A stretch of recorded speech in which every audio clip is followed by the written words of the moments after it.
It begins with an image, not just any image, but one that still makes historians, photographers, and armchair detectives lean closer to the glass whenever it is displayed. The photograph is faded now, cracked in its corners, the surface mottled from decades of neglect. But the figure at its center remains clear, an explorer standing tall, or at least trying to. His boots are caked with mud. His coat hangs loosely, as though it no longer fits the body inside it. And his smile, it's the smile that unsettles people. Thin, forced, as if someone told him to hold still, but couldn't tell him how to look alive. His eyes, dark and sunken, do not match the smile at all. They carry something else. Fatigue, unease, maybe even dread. This was the last photograph ever taken of him. Within days, he would vanish. No one knows exactly how. Some say he slipped and fell into one of the endless crevasses that lace the region like scars. Others whisper that he was betrayed by one of the men who traveled with him, cut down not by the land but by human hands. And still others claim something far stranger. They talk of a curse, a shadow that hung over the expedition from the moment it began. But that's the problem with last photographs. They always look ordinary at first. Just a man standing in front of his camp. A snapshot in time. A moment you shouldn't overthink.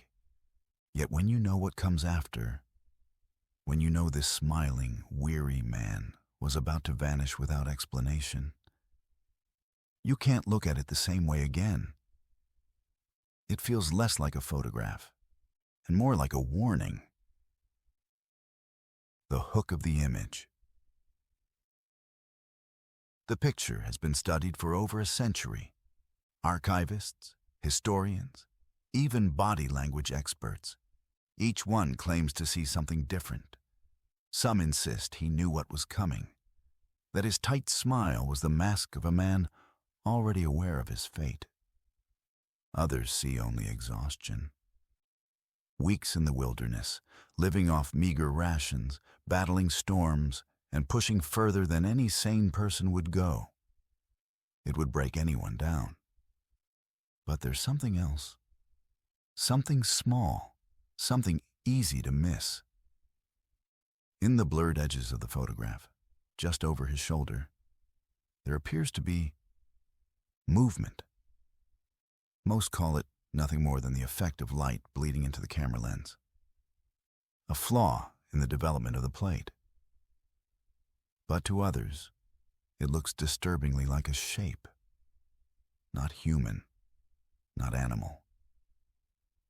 A vague outline, as though something or someone was watching from the tree line. When the negatives were first developed, one member of the photography staff refused to work on them again. He said the plate was unclean. Not in the chemical sense, but in another way. He never explained what he meant.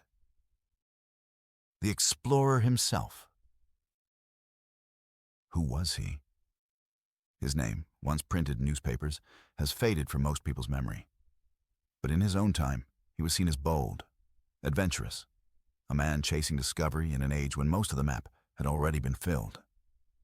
He wanted to go further, find what others overlooked, bring back something that would set his name in stone.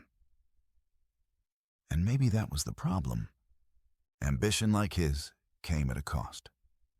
He had already lost men in previous journeys. Frostbite, sickness, starvation. He was accused more than once of pushing too hard, too fast, too far. But he always came back. Always with some relic, some journal entry, some proof that it had been worth it. Until this time. This time, he didn't return. Only the photograph did. The day it was taken. The story goes like this. It was the morning after a storm. The camp had been half flooded by rain. Tents sagged with water. Supplies were damp and nearly useless. Spirits were low. But the explorer, always aware of appearances, insisted on a photograph. He wanted a record. Proof that they were still pressing forward. Proof that they hadn't been beaten down by weather or wilderness. And so he stood in front of the camp. He straightened his back, fixed his coat, forced the thin smile across his lips, and waited for the camera to click. That moment, that split second, was captured forever. Hours later, the arguments began. Some say the men quarreled over whether to turn back. Others say something in the forest had been spooking them for days. Sounds at night, shadows moving against the firelight. By evening, the tension had boiled over. And by the next morning, the explorer was gone. The vanishing. Here's where the stories split. One account says he left his tent before sunrise, carrying nothing but his field journal. He was seen walking toward the ridges, where the ground drops into endless crevasses. He never returned. Another claims the men found signs of a struggle. Footprints leading away from the camp. Broken branches. A trail of disturbed earth. They followed it until it simply stopped. And then there are the darker whispers. That the men themselves knew what happened. That one of them snapped in the night, silencing their leader in anger or desperation. If that's true, they buried the secret well, because no confession ever came. No body was ever found. The rumor of the curse. But there's one more version. One passed around in hushed tones, never written down in official reports. It says the land itself wanted him gone. That from the moment the expedition entered, strange things began to happen. Food spoiling too quickly, compasses spinning in circles, fires that refused to light even with dry kindling. And voices, low, murmuring voices, heard just outside the camp at night. By this version, the photograph wasn't just a last image. It was a final warning. His smile was the mask. His eyes, the truth. And whatever shadow hung just over his shoulder, blurred in the corner of the plate, was no trick of the lens. It was what had been waiting for him all along. The photograph today. The photograph is still kept in an archive. Sealed, stored in conditions meant to preserve fragile paper. But every so often, it is displayed. And every time it is, people react the same way. They lean closer. They look at his face. They notice the smile, the tired eyes, the boots sinking into the mud. And they shiver. Because once you know the story, once you know this was the last time he was ever seen, you can't unsee it. It doesn't matter that the details of his disappearance are tangled in rumor and uncertainty. The photograph makes it real. It makes you feel as though you're staring not just at a man, but at the exact moment history froze, just before it swallowed him whole, closing the hook. The explorer's last photograph is more than a relic. It's a riddle. A single frame of evidence from a story that has no ending. Did he fall? Was he betrayed? Or was there something older, darker, waiting in that land? No one has ever answered those questions. But the photograph remains. A smile that isn't a smile. Eyes that knew more than they should. And a mystery that refuses to fade. And this is where our story truly begins. Because while the photograph is haunting, what came next is even stranger. The journals, the missing negatives, the letters that were never meant to be read. And the rumor of something locked away, something the expedition carried back with them without realizing it. But that is Chapter 2. The farmhouse had been abandoned for so long that the very woods seemed to sigh under the weight of neglect. Its roof sagged in places, the paint long since peeled into gray strips, and the windows, opaque with decades of dust, let in only the thinnest slices of daylight. To most passers-by, it was just another ruin among many. A remnant of a time when families tried to wrestle a living out of hard soil and harder winters. But to the man stepping carefully across its warped floorboards, this was a sight of curiosity. The air inside the house was dense, with a smell both sharp and sweet, rot mingled with a faint memory of kerosene. Mice scattered in the walls as footsteps echoed toward the staircase, the sound hollow, brittle, like bones rattling together. He ascended carefully, mindful of nails jutting from the boards, until he reached the narrow door that led to the attic. It was wedged shut, swollen from years of damp, and it took 3 sharp shoves of his shoulder before it finally groaned open, unleashing a puff of stale air that carried with it the smell of dust and mothballs. Inside, the attic stretched low and wide, its rafters thick with spider webs.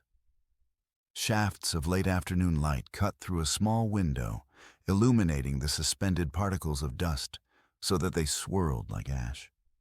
The space was cluttered with forgotten things: a rocking horse missing one eye, a sewing machine covered by a moth-eaten sheet. Boxes collapsed under their own weight.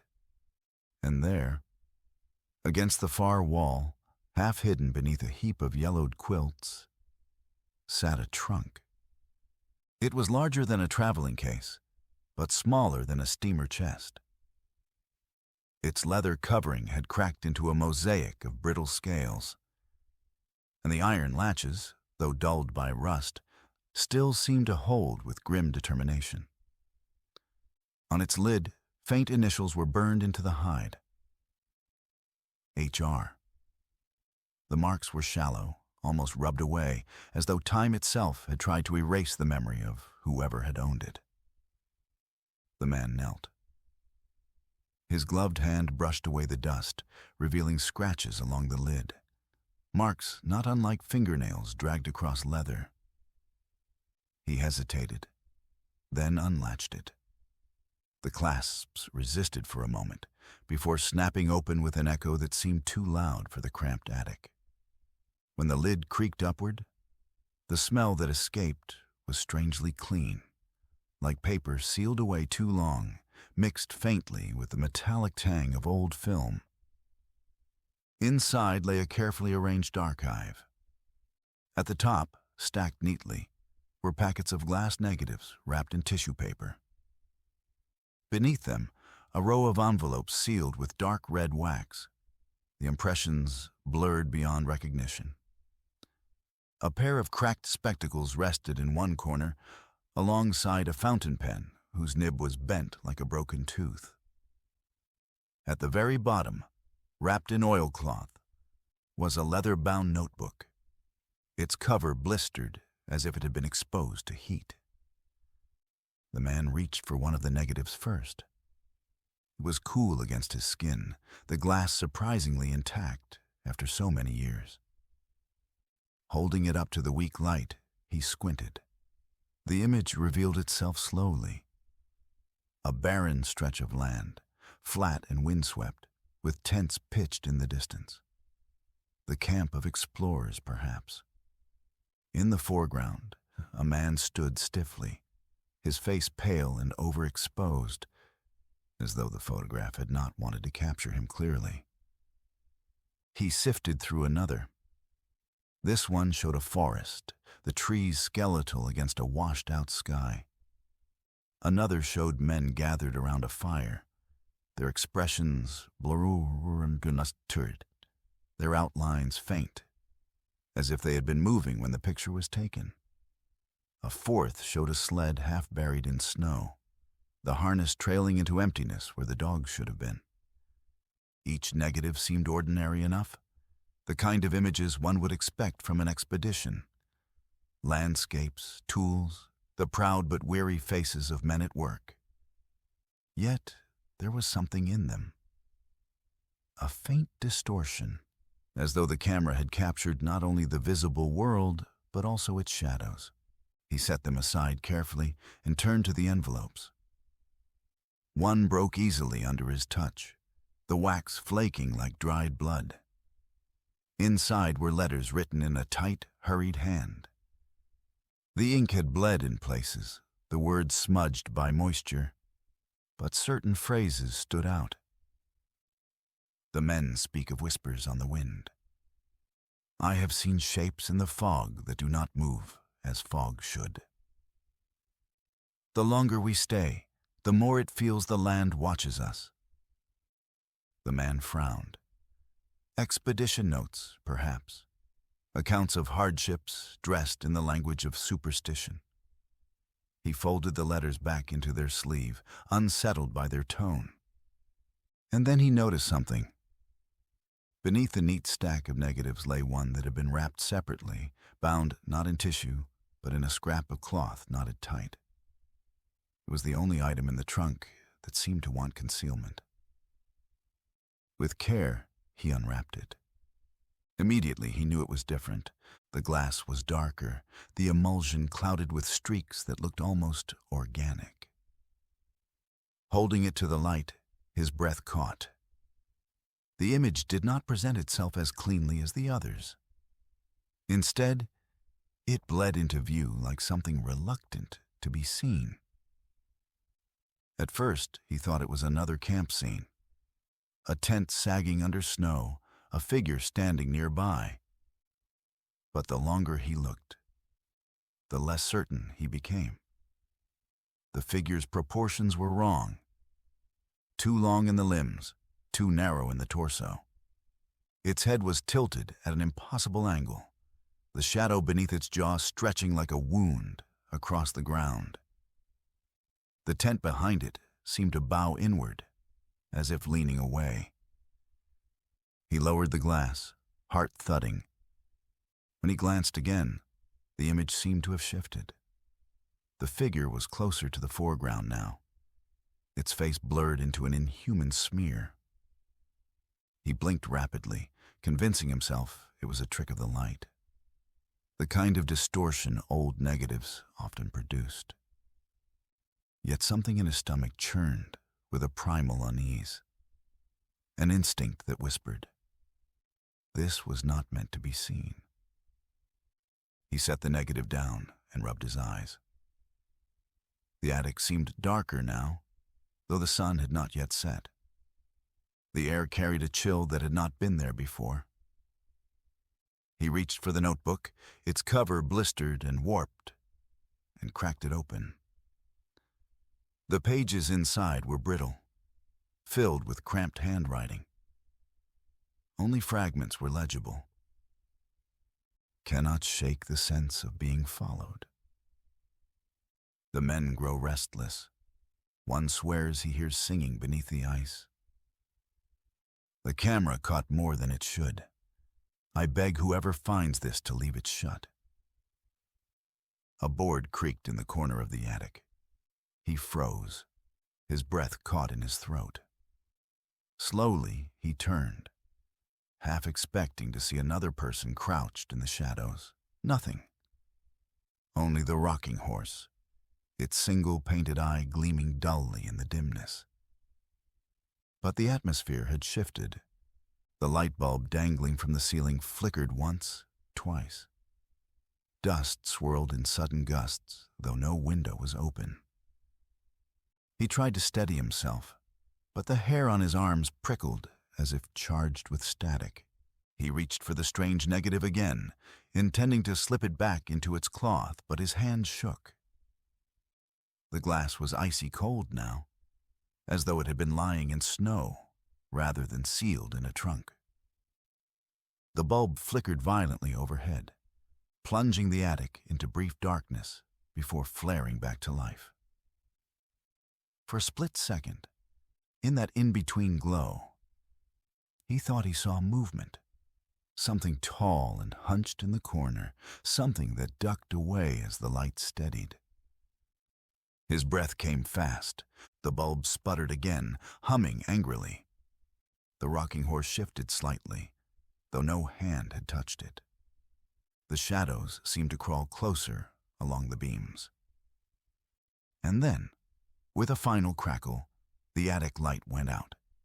The man stood frozen, the negative cold and slick in his trembling grip, surrounded by silence so complete it pressed against his eardrums. Only the faint groan of the farmhouse walls answered back, as though the house itself objected to the trunk's secrets being disturbed. The story, it seemed, did not want to be told. The negative lay flat against the light table. At first glance, it was nothing unusual. A man, the same explorer from the final camp photo, standing at the edge of a valley, his stance stiff, his jaw tight. But the longer you stared, the less it made sense. The background bent. Trees curved like they were leaning away. The sky darkened, as if something was pressing down on it. And just over the explorer's shoulder, there was a shape. Not quite human, not quite animal. Some would later call it a trick of exposure, a smudge, a flaw in the glass. But the problem was, the smudge had depth, eyes, if you dared to call them that, a hollow face watching. And the explorer. He wasn't smiling here. He looked terrified. The experts step in. The photograph was sent to experts in photographic history. At first, they treated it casually, another supposed paranormal image, in a long line of fakes. But this wasn't ink on paper. This was a genuine, early 20th century glass negative. Its chemicals tested pure, untouched by modern forgery. One expert noted, "If this is staged, it is the most elaborate and convincing I've ever seen. But I don't think it is. The distortion isn't on the surface. It's baked into the exposure itself." The image spread quietly, whispered about in academic circles, then leaked online. Forums debated endlessly. Was it a shadow, a double exposure, or proof of something else? The context nobody expected. The trunk had included dates scribbled on envelopes, journals half destroyed by water. Cross-referencing them gave the photo a timestamp. 3 days before the explorer's disappearance. 3 days before he was last seen alive. That detail shifted the narrative. This wasn't just a photograph. It was potentially a warning, a marker, a moment where the story turned from ordinary exploration into something darker. The faces in the crowd. Zooming into the negative revealed something chilling. At the tree line, barely visible, were more figures. Faint outlines of bodies that shouldn't be there. Some looked like blurred men, standing still. Others seemed twisted, like their bodies were mid-movement, caught in unnatural poses. The more people examined it, the more shapes they claimed to see.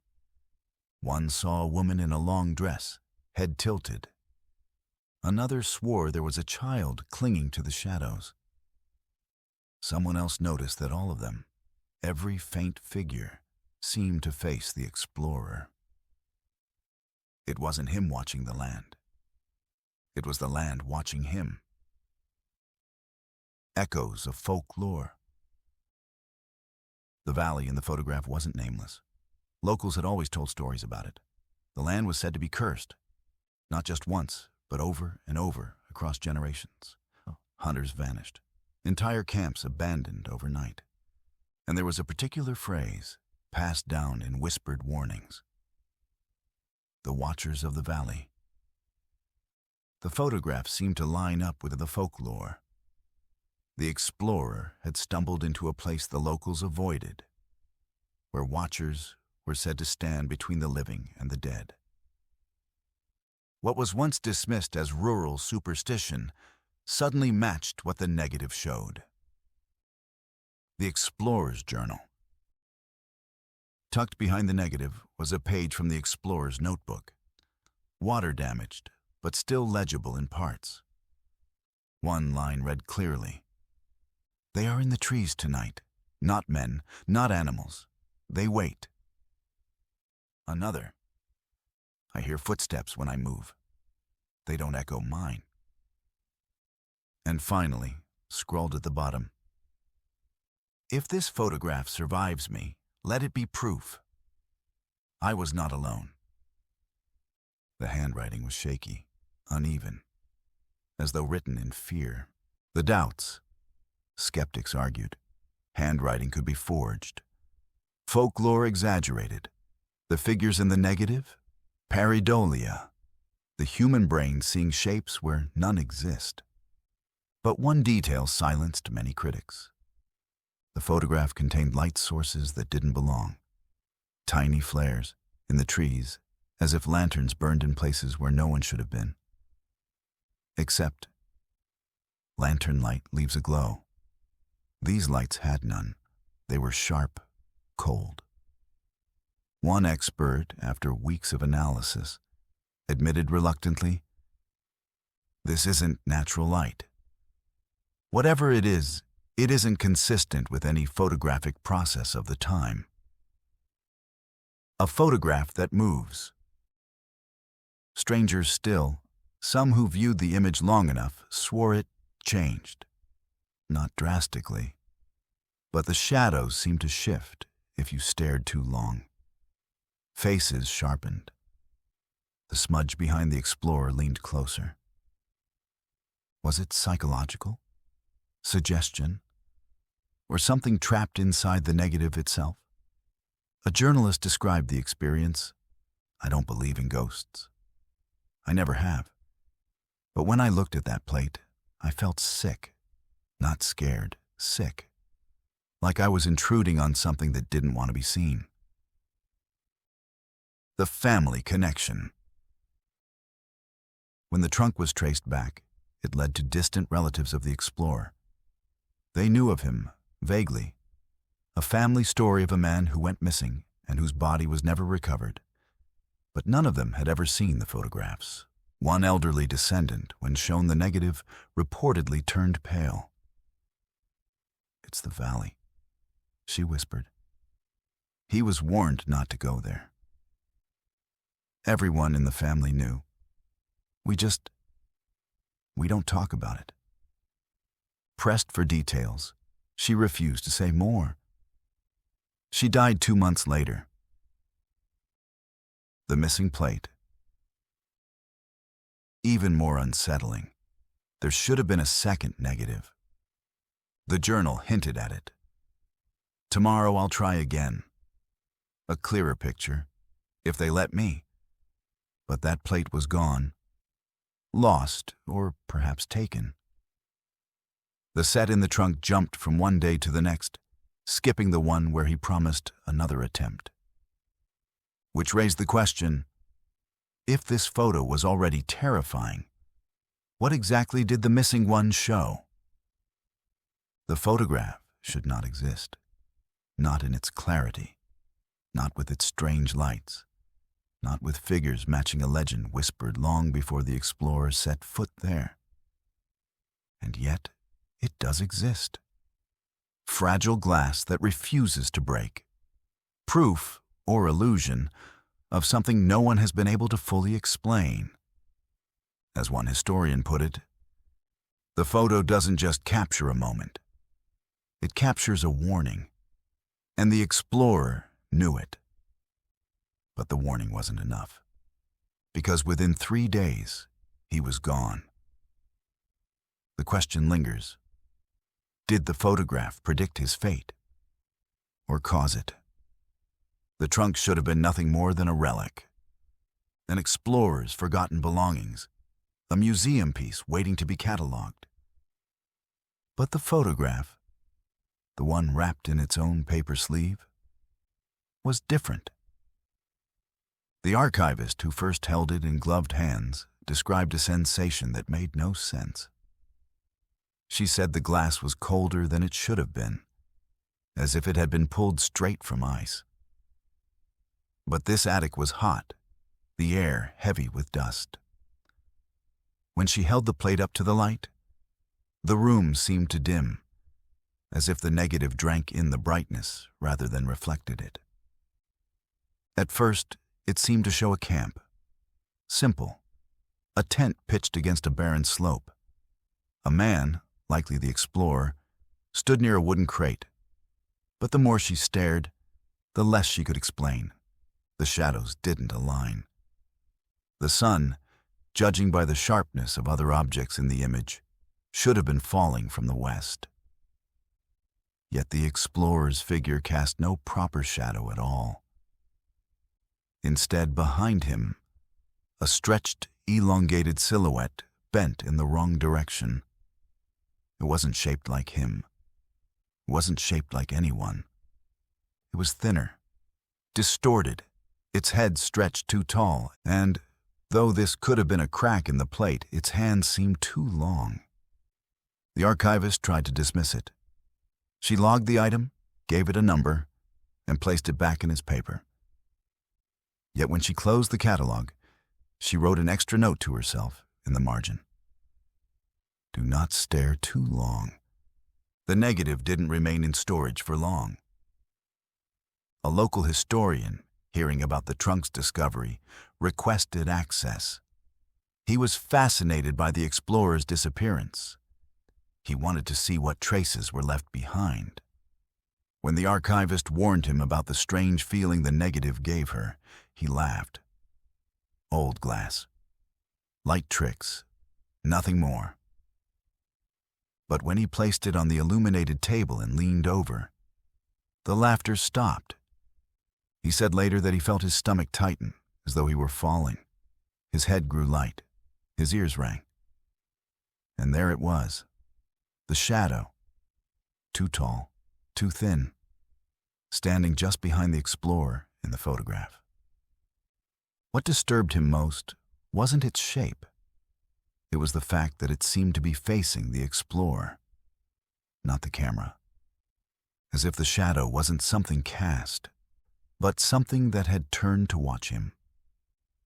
News of the discovery began to spread quietly in local circles. Paranormal enthusiasts, amateur historians, a few archivists who swore they had seen haunted photographs before. They all wanted a glimpse. One man, a photographer by trade, offered to make a print. He believed once the image was properly exposed on the paper, the distortions would clear up. He was wrong. When the print came through the chemical bath, the figure behind the explorer was sharper, not less distinct. It wasn't a smear. It wasn't damage. It had shape. Shoulders, a torso. Arms hanging too low. And its head, if one could call it that, tilted unnaturally, as though listening. The photographer destroyed the print immediately. But he admitted something first. He said when the paper image emerged, he heard something. A faint, dragging sound, like feet sliding over a wooden floor. Yet no one else in the dark room heard a thing. The negative itself began to feel cursed.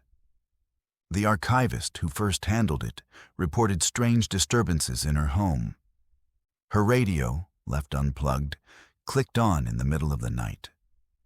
Her cat refused to enter the room where she stored her work bag. And she began waking at the exact same time, 3:12 a.m. Always 3:12. The historian who studied it grew paranoid. He claimed someone was following him when he walked home. Not footsteps exactly, but the sensation of being matched step for step just behind. When he turned, always nothing. Within weeks, both of them requested that the trunk be removed from their possession. It was donated to a regional archive under the condition that the strange negative remain sealed. But sealing it only seemed to make people want it more. Theories about the glass negative began to branch into two camps. Some believed the figure in the photograph was real. A person, or something person-shaped, that had wandered into the frame.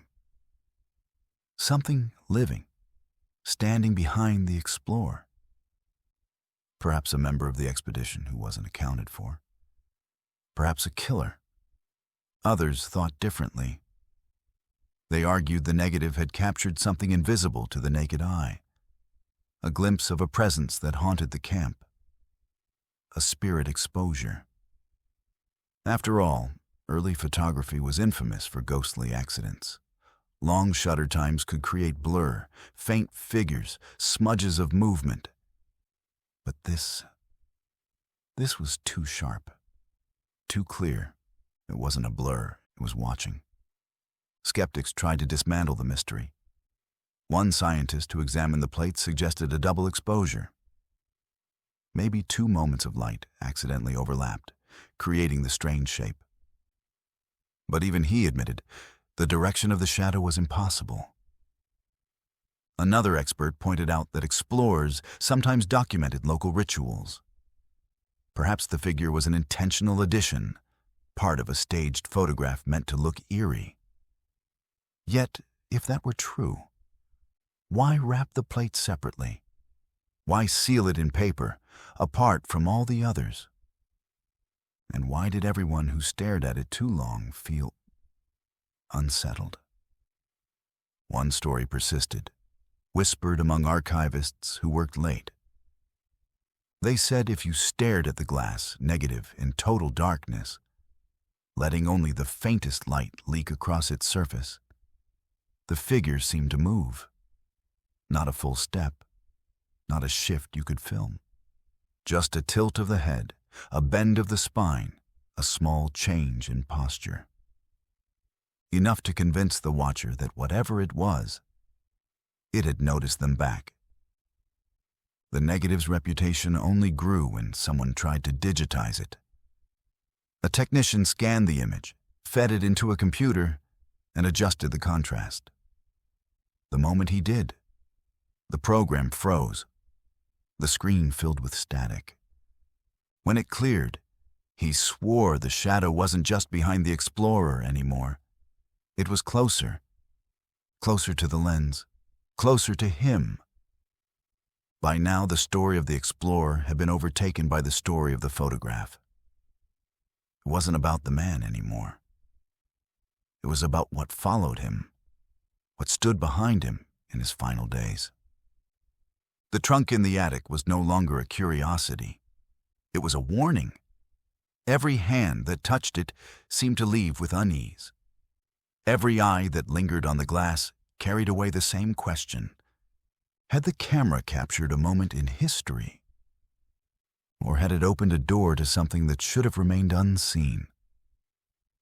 The negative still sits, sealed, in a controlled archive. Access is limited. Few request it. Fewer still are granted the chance to look. But for those who have seen it, the story always ends the same way. They leave unsettled. Their homes grow heavy with strange noises. Their nights fracture into waking hours. And many report one last thing. When they close their eyes, just before sleep, they see not the explorer, not the camp, not the cracked edges of the photograph, but the shape, the stretched figure, standing not behind the man this time, but behind them. The negatives had been sitting in silence for decades, forgotten in the trunk, locked away from curious eyes.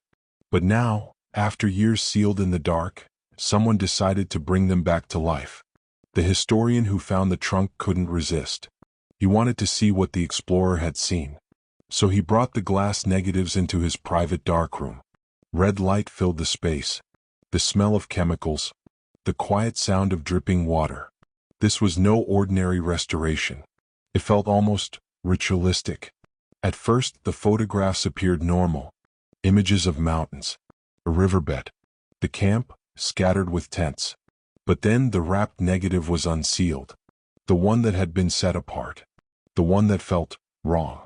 The historian slipped it onto the enlarger. Light passed through the glass.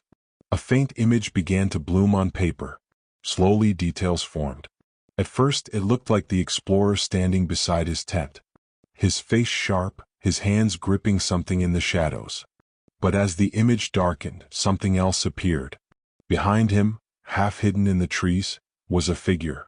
At first glance it seemed like another man. Tall, thin. But the longer the historian stared, the less human it became. Its shape was distorted. Its head bent at an impossible angle. Its arms too long, too sharp. The historian pulled the paper away, convinced he'd made a mistake in the process. But every attempt gave the same result. The figure was always there. He tried to convince himself it was nothing. A trick of exposure. A chemical reaction. But deep down he knew what he saw. And worse, the more he looked at it, the more the figure seemed to move. That night, the historian couldn't sleep. The red light of the darkroom still burned in his head. He woke to the sound of shuffling, like someone moving in his study downstairs. But he lived alone. When he went to check, the photographs lay scattered across the desk. The strange negative wasn't where he left it. It had slid onto the floor. He picked it up carefully, holding it against the light of a lamp. For just a moment, the shadow inside the glass flickered, like the figure wasn't frozen at all, but shifting, leaning, watching. He dropped it instantly. It didn't break. The explorer's photographs were supposed to be history, evidence, proof. But now they felt alive. The historian tried to rationalize everything. He told himself it was the strain of staring too long, the fumes from the chemicals, the tricks of old glass. But over the next few days, something strange began to happen. The prints he developed started changing. At first it was subtle. A tree branch tilted differently. A tent flap seemed more open than before. But then faces began to blur. Shadows stretched across the frame that hadn't been there before.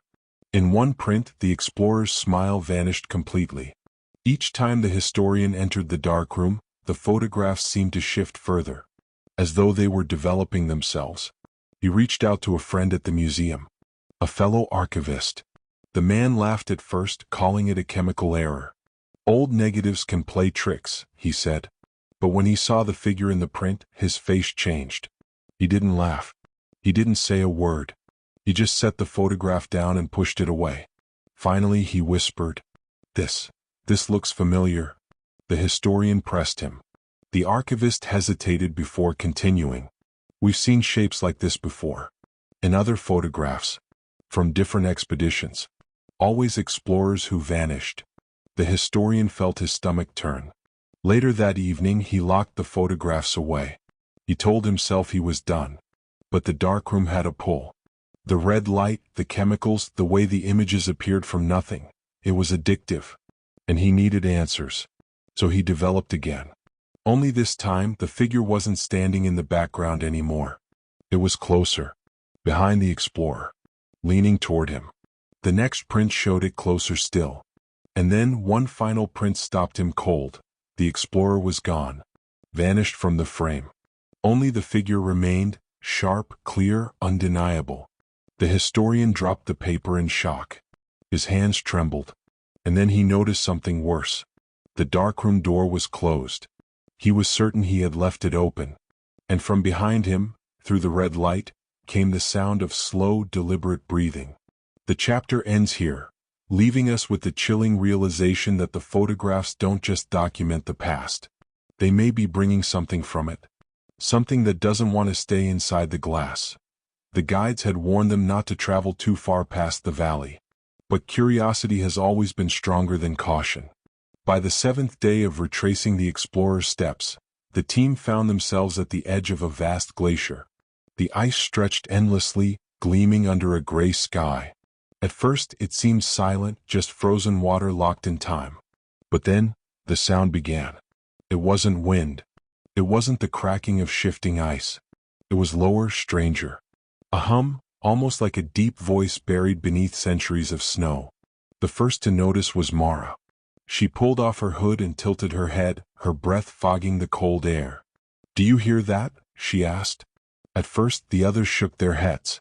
Then one by one they grew still, listening. The sound wasn't just echoing across the glacier, it was inside it. Like the mountain itself was whispering. They followed the noise further in, across a field of fractured ice. Every step was dangerous, the ground unpredictable. Cracks spider-webbed under their boots. The air grew heavier, pressing on their lungs. Finally, they reached the center of the glacier. And that's where they saw it. A fissure. A narrow opening in the ice, big enough for a person to crawl through. The whispering grew louder there, curling around their ears like a voice too close to ignore. Leo, the youngest of the team, dropped his pack. "I'm going in," he said. His words were half joke, half challenge. But no one laughed. Mara tried to stop him. "We don't even know how deep it goes." But Leo was already lowering himself down. The others watched, holding their breath, as his figure disappeared into the blue-white glow of the ice. His voice echoed back, faint but clear. "There are carvings here. On the walls." The word carving sent a chill down Mara's spine. How could there be carvings inside a glacier? Minutes passed. Too many minutes. Then Leo screamed. It wasn't the scream of pain but of terror, raw, ripped straight from the chest. It echoed through the fissure and across the glacier until it sounded like 100 voices all screaming back. The rope tied around Leo's waist went slack. The others pulled, their hands burning with cold as they dragged him up. When he emerged, his face was pale, his eyes wide and unfocused. He didn't speak. He didn't blink. He just stared at the horizon as if something beyond the ice had followed him back. When they finally got him to speak hours later, all he said was this: "They're not dead. They're not gone. They're waiting." The team broke camp in silence that night. The glacier groaned and whispered behind them, the sound growing louder the further they tried to move away. It felt less like the voice of ice, and more like something inside it calling them back. Mara looked down at Leo, who now refused to close his eyes. She couldn't shake the thought that maybe the glacier hadn't just whispered to him. Maybe it had taken something, and left something else in its place. The photograph they carried with them, the last image of the lost explorer, suddenly seemed different now. His thin smile. His exhausted eyes. Mara finally realized what the photo had been trying to say all along. He hadn't just been lost on this land. He had been claimed by it. And maybe, just maybe, the same was about to happen to them.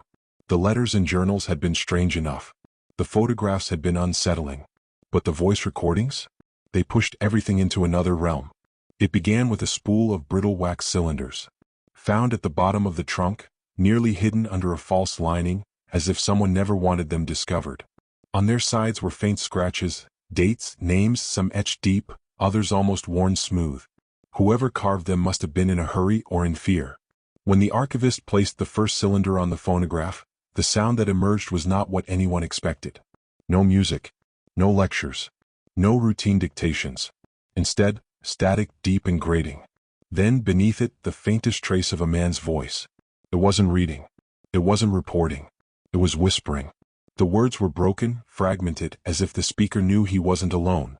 The light moves even when no wind, a pause. Then, don't look directly at it, it looks back. The room fell silent. Even the machine itself seemed reluctant to keep spinning. That first recording ended abruptly with a strange knock. 3 sharp raps, not from the machine but caught in the recording itself. And when it stopped, the room didn't feel right. The archivist swore they heard something faint still echoing, as if the phonograph hadn't really turned off. The next cylinder was worse. This one carried a tone of desperation. The voice no longer whispered, it pleaded. "If someone finds this, leave it where it lies. The land doesn't let go. It binds. It feeds." Then the sound of breathing, ragged, uneven. A scrape of boots on rock. And, faint in the background, another sound entirely. Not wind. Not water. Something else. It was like a low hum, pulsing in a steady rhythm. Almost alive. Almost watching. When that recording ended, the room's single hanging bulb flickered.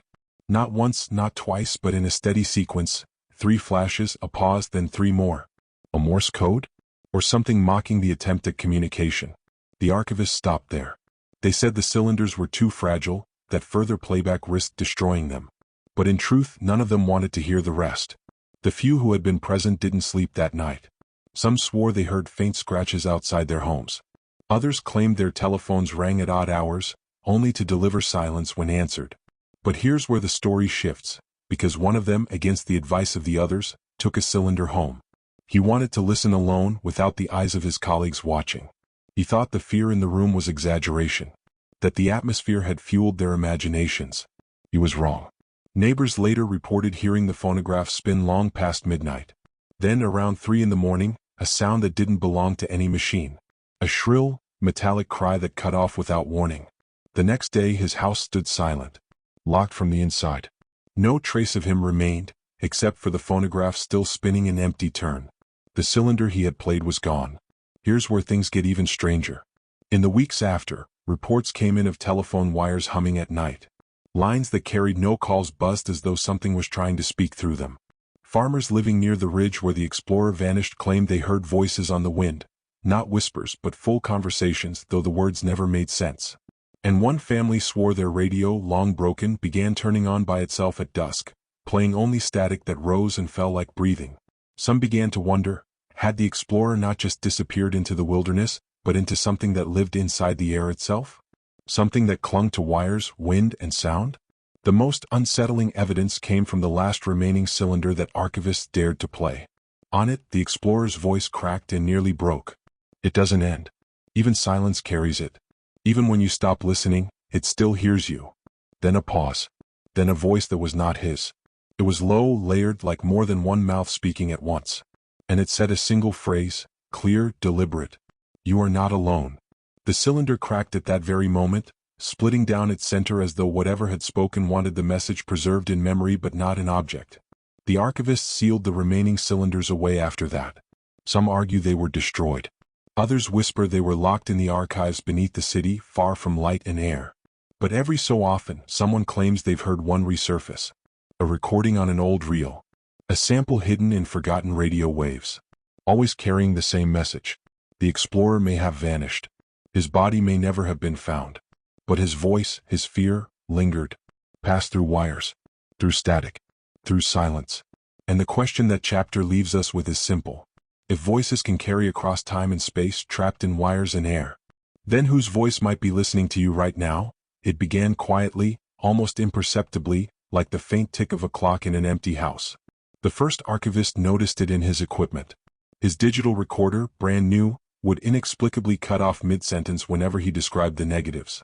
Photographs taken of the negatives produced corrupted images. Lines cutting through, shadows bending unnaturally, faces blurred as though they were moving when no one had moved. At first it was dismissed as coincidence. Old negatives, after all, could cause anomalies when converted. Dust, scratches, degradation of film, all rational explanations. But soon the malfunction spread beyond the negatives. Hard drives storing scanned versions refused to mount. Files vanished. Screens flickered when the images were opened. One researcher swore she saw her monitor go completely black, except for a faint outline of a tall, thin figure standing in the center. When she blinked, it was gone. Others were not so lucky. The first true fracture came with Dr. Latham, the archivist who had spent more time with the negatives than anyone else. At first, his colleagues noticed nothing unusual, only his growing silence. He worked late hours, alone in the small research lab, hunched over the glowing light box. One evening he abruptly refused to return to the archives at all. "They're moving," he whispered to a colleague over coffee. His hands shook as he clutched the cup. "The shadows and the negatives. They're not static. They're watching." No one believed him until his daughter began to scream at night. She was only 8. A cheerful child with a fondness for drawing pictures of animals. But her drawings shifted after her father brought the negatives home, even briefly. No more dogs, no more butterflies. Instead, she filled page after page with tall, faceless figures. Long arms. Empty sockets for eyes. When asked why, she only shrugged. "That's who stands outside my window at night." One evening, Latham recorded her sleep talking. The voice on the recording was hers and yet not. It spoke a guttural, fractured language, syllables unfamiliar to anyone in the room. A linguist later reviewed the file but could not place it to any known tongue. The recording ended with a sound like 3 sharp knocks, though no one had entered her room. Dr. Latham resigned the next day. He refused to touch the negatives again. When asked what he planned to do with them, he only muttered, "Lock them back where they belong, before they finish what they started." The trunk was brought back to the attic. It should have ended there. The negatives were wrapped again, slid back into their original sleeves, the envelopes tied in twine. The lid of the trunk was slammed shut with a weight of finality. For a moment, there was relief as though some door had finally been closed. But even in silence, the air seemed thicker. A student assistant, tasked with carrying the trunk, said it felt heavier than it should have. Not physically, though his arms strained with the weight, but something else. A pressure. As though he were carrying not just film, but a presence that clung to the wood and iron. That night, he heard footsteps in his apartment. Slow, dragging footsteps across the ceiling. He lived on the top floor. The whispers spread. Researchers began avoiding the attic altogether. Some claimed the air grew colder when the trunk was near. Others swore they heard faint scratching from inside, as if the negatives themselves clawed at their glass prisons. One janitor quit after refusing to clean the storage area. He told his supervisor, "It isn't locked. You think it is, but it isn't. Something's still moving around in there." And yet, for all the unease, for all the quiet dread, no one dared destroy the negatives. The thought was raised more than once. Burn them, smash the glass, scatter the ashes to the wind. But each time the suggestion was met with silence.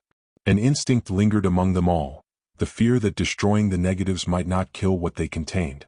It might release it. Weeks passed. Then came the breaking point. One night, a security guard on the midnight shift noticed movement on the cameras. A tall figure, its outline faint, walked slowly across the hall toward the archive room. The guard assumed it was a researcher working late, but when he switched cameras, the hall was empty. He replayed the footage. The figure was gone. The next day, the recording itself had corrupted. Only static remained. Stories began to take shape among the staff.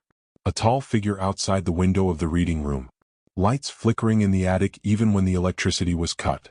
Knocks echoing from the ceiling when no one was above.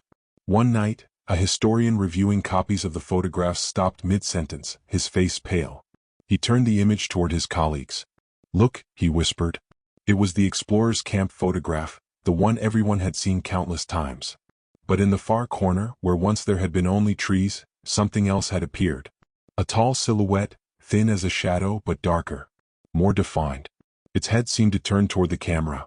The historian blinked. The figure was gone. Yet no one in the room doubted what they had seen. Fear bled into obsession. Some researchers refused to speak of the negatives again, desperate to forget. Others found themselves drawn back, unable to resist. They described it like an itch under the skin, a whisper in the ear, a compulsion to return to the attic and open the trunk just one more time.